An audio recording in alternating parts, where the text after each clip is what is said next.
Right. And, a lot of times it's interesting to watch little preschoolers because they love sweeping. It's not like you have to convince them to sweep. In fact, I had one student who deliberately, there's an activity in the classroom of, using a scissors, because that's another, fine motor thing. And he would sit and paper up and make little strips, and then he'd just knock it onto the floor. And people would say, "Why are you messy kid?" He would knock it on the floor, and then he'd go get the broom so he could sweep it up. And what she observed is that if you let kids follow their own desire for the activity, let them do the thing that's attracting them, it's meeting a need. They're right. It's coming from inside them. It just fascinates me. I think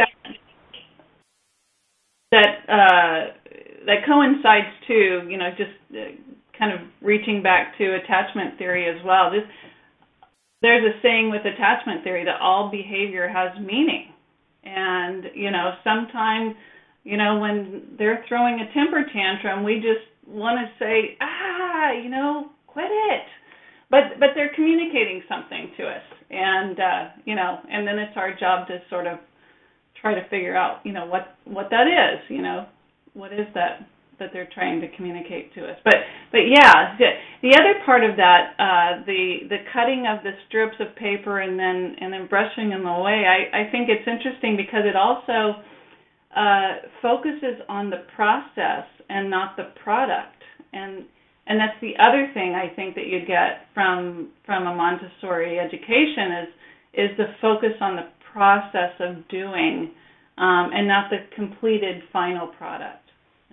Yes, that is such a, if you can give, advice to parents of young kids, I think that's probably one of the best bits of advice to say the kids don't care about actually getting the floor clean.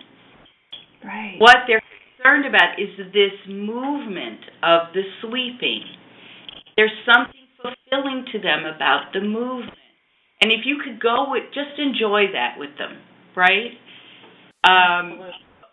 So it's just such the opposite of adult focus and ways of thinking, Absolutely.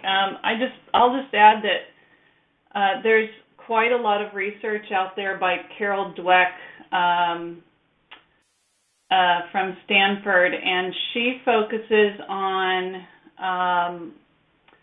what we call a fixed mode of learning versus more of a malleable mode of learning, where sometimes we get this idea that that the focus should be on the product, that intelligence, people just are smart or they're not smart, kind of a discrete way of looking at it. And that's quite different from a malleable way of looking at learning, where the focus is on effort, the focus is on if I can't get this right now, if I practice it, I will be able to perfect it over time. And so she's done a ton of research on those two sort of like different ways of approaching learning. And what you find is that with the fixed approach, let's say if a kid is working on a math problem and he can't get it right away, he'll say, well, I'm not smart enough. I'm not getting it right away. I'm not smart enough. So, just, toss it to the side and not keep working. Whereas, this other sort of malleable way of looking at it is I can't get it right now, but these things take time, and I will get it if I practice, more or longer. So, and that comes from, in part, educators also focusing on the process and not focusing as much on the product. If a child sits down to the piano and plays beautifully, we could we could praise them by saying, "Oh, you are a natural. You are brilliant. You were born a piano player." So that would suggest more that fixed mode. You are or are not a good piano player. Or we could say, "Wow, you did so well with that piece because you worked at it so hard. You really worked at, So we can praise for sort of this fixed mode or an entity way of looking at it, or we can praise for effort, and I think that has a large impact on how they approach learning.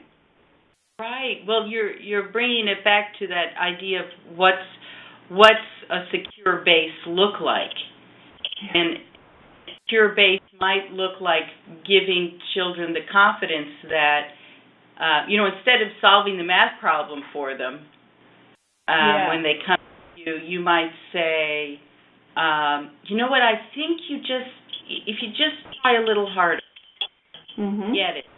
Or looking at that zone of proximal development too, I mean, what Montessori would say is, where's what she called it with young children, the point of interest, is where are they getting stuck?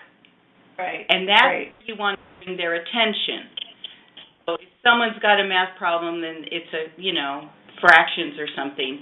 If you can watch and see where they're getting stuck, you can make a suggestion or a presentation, which she would call it, about that thing. And then allow them to integrate it back themselves into the problem. Exactly. So it's an act, the secure base, I think, I'm thinking of the helicopter parent. It's the over-functioning secure base. I don't want anything to happen to you. I want everything, I don't want you to have any anxieties or frustrations or be, and sometimes frustrations. Definitely. And also, the child has to be saying in that helicopter parenting situation, what is it that I need so much help? What is it that she's so worried about that I can't figure out on my own? So it's suggesting also that there is reason for concern, and the child picks up on that. So that's a good point. Yeah, I know. It's always the best intentions can go awry, as we well know. All of us have that. Yes, absolutely.